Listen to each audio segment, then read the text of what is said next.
Welcome everyone. আজকে আমরা class 11 semester 1 অন্তর্গত উইলিয়াম শেক্সপিয়ারের লেখা কম্পোজড আপন ওয়েস্টমিনস্টার ব্রিজ এই কবিতাটি পড়ব।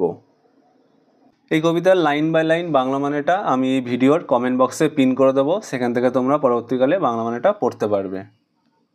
কবিতাটি শুরু করার আগে বলে রাখি, এই যে সেপ্টেম্বর 3, 1802 এই ডেটটি দেখতে পাচ্ছ, এই তারিখেই উইলিয়াম ওয়ার্ডসওয়ার্থ তার বোন ডরোথিকে নিয়ে ফ্রান্স যাচ্ছিলেন ভোরবেলা। সেই পথে লন্ডন শহরে অবস্থিত এই ওয়েস্টমিনস্টার ব্রিজটি পার হওয়ার সময় তিনি পুরো লন্ডন শহরটা একটা ওভারভিউ দেখতে পাচ্ছিলেন। ব্রিজের ওপর থেকে তিনি পুরো শহরটাকে দেখতে পাচ্ছেন। সেই সময় যখন মানুষজন তখন কেউ কাজে বেরোয়নি বা শহরে কোনো কোলাহল নেই, সেই ফাঁকা পরিবেশে তার লন্ডন শহরটিকে এতটাই অপূর্ব দেখতে লাগছিল যে তিনি মুগ্ধ হয়ে যান এই শহরটিকে দেখে এবং এই কবিতাটিকে লেখেন। অ্যাবাউট দ্য পোয়েম, কবিতাটি সম্পর্কে কিছু points. Westminster bridge is a sonnet. Westminster bridge হলো একটা সনেট। সনেট মানে কি? যে কবিতায় 14টা লাইন থাকে সেই কবিতাগুলোকে আমরা সনেট বলি। এই কবিতাটা কি স্টাইল ফলো করছে? পেত্রাকান বা ইতালিয়ান স্টাইল।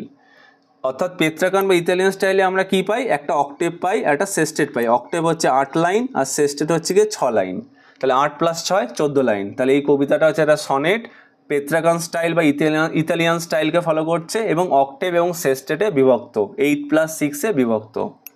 এই কবিতাতে আমরা শহর লন্ডন শহরের পরিচয় পাচ্ছি, ব্রিজ হিসাবে আমরা ওয়েস্টমিনস্টার ব্রিজকে পাচ্ছি। এবার ব্রিজ আছে মানে কি? তার নিচে একটা নদী আছে। তাহলে এখানে কোন নদী আছে? টেমস নদী আছে। আর যেটা বললাম, Wordsworth was travelling to France with his sister Dorothy Wordsworth. Wordsworth তার বোন ডরোথিকে নিয়ে ফ্রান্স যাচ্ছিলেন। তাহলে এবার কবিতাটা শুরু করা যাক। আর্থ has not anything to show more fair. পৃথিবীর কাছে এর থেকে সুন্দর আর কিছু দেখানোর নেই। এর থেকে বলতে লন্ডন শহরের সৌন্দর্যর থেকে। তাহলে লন্ডন শহরটা যে দেখতে এত অপরূপ সুন্দর লাগছে, এর থেকে সুন্দর পৃথিবী আর কিছু দেখাতে পারবে না আমাকে। Dull would he be of soul who could pass by. যে ব্যক্তিটা এটাকে দেখে এড়িয়ে চলে যাবে, মানে পাস বাই চলে যাবে, এই সৌন্দর্যটাকে উপভোগ না করে চলে যাবে, সেই ব্যক্তিটা হবে ডাল ব্যক্তি। ডাল বলতে এখানে অনুভূতিহীন ব্যক্তি, তার মধ্যে কোনো অনুভূতি থাকবে না। A sight so touching in its majesty. একটা দৃশ্য, এখানে সাইট বলতে লন্ডন শহরটার কথা বলছেন, টাচিং বলতে মনকে ছুঁয়ে যাবে, ম্যাজেস্টি বলতে রাজকীয়। তাহলে এই দৃশ্যটা, লন্ডন শহরের এই দৃশ্যটা যেন রাজকীয় দৃশ্য, খুবই সুন্দর, এটা মানুষের মনকে ছুঁয়ে যাওয়ার মতো দৃশ্য।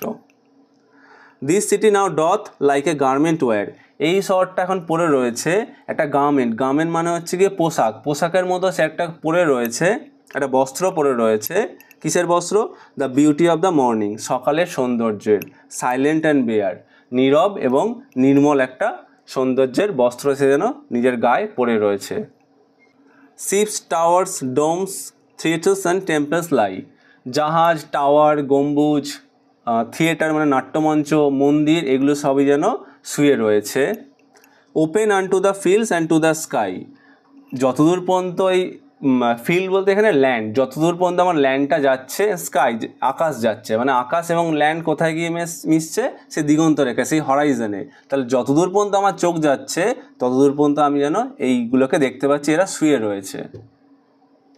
All bright and glittering in the smokeless air. তাহলে এখন তো ভোরবেলা, এখনও তো মানুষজন বাইরে বেরোয়নি বা কোনো কলকারখানা শুরু হয়নি, মানুষের কোলাহলও শুরু হয়নি।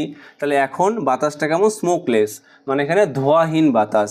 এই সময় যেন এই স্থাপত্যগুলো সব কিছু যেন ব্রাইট অ্যান্ড গ্লিটারিং, সব কিছু যেন উজ্জ্বল এবং একটা চকচকে রূপ ধারণ করেছে, সব কিছু যেন দেখতে খুবই সুন্দর এবং উজ্জ্বল লাগছে। এইবার হচ্ছে কবিতার শেষ স্টেটটা, মানে last 6 line. Never did the sun more beautifully steep. সূর্যকে আগে কখনো এত সুন্দরভাবে উদয় হয়ে চারিদিককে আলোয় পরিপূর্ণ করতে আমি কখনো দেখিনি। In his first splendour valley, rock or hill. তার প্রথম যে আলোর আভাটা সূর্যটা ছড়িয়ে দিচ্ছে, সেই প্রথম দৃশ্যটাই যেন স্প্লেন্ডার, মানে খুবই সুন্দর লাগছে দেখতে। কোথা থেকে সূর্যটা উদয় হচ্ছে বা কোথায় আলোটা ছড়িয়ে দিচ্ছে? ভ্যালি, রক, হিল, উপত্যকা, পাহাড় পর্বতের মধ্যে। Never saw I, never felt. আমি আগে কখনো দেখিও নি, কখনো অনুভবও করিনি। এ কাম সো ডিপ, এত গভীর শান্তি। The river glideth at his own sweet will. নদীটাও নিজের ইচ্ছেতে, নদীটা বলতে কিন্তু টেমস নদীটা নিজের ইচ্ছেতে যেন বয়ে চলেছে। ডিয়ার গড, হে ভগবান, the very houses seem asleep. বাড়িগুলোকে দেখে মনে হচ্ছে যেন তারা ঘুমন্ত, মানে শহরটাকে দেখে মনে হচ্ছে যেন এখনো ঘুমন্ত অবস্থায় আছে। All that mighty heart is lying still, কিন্তু এই যে বৃহৎ হৃদয় বলতে এখানে লন্ডন শহরকে বোঝাচ্ছে। এই লন্ডন শহরের যে, লন্ডনটা একটা বিশাল শহর, এই বিশাল শহরের হৃদয়টাও বিশাল, সেই বিশাল হৃদয়ওয়ালা সেই লন্ডন শহরটা যেন এখনও তার নিদ্রায়, মানে এখনও যেন সে ঘুমিয়ে রয়েছে, এখনও যেন শান্ত অবস্থায় সে শুয়ে রয়েছে।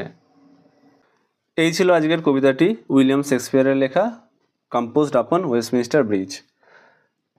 আশা করি তোমরা বাংলা মানেটা বুঝতে পেরেছো। কোনো ডাউট থাকলে কমেন্ট বক্সে জানাতে পারো। Thank you for watching the video.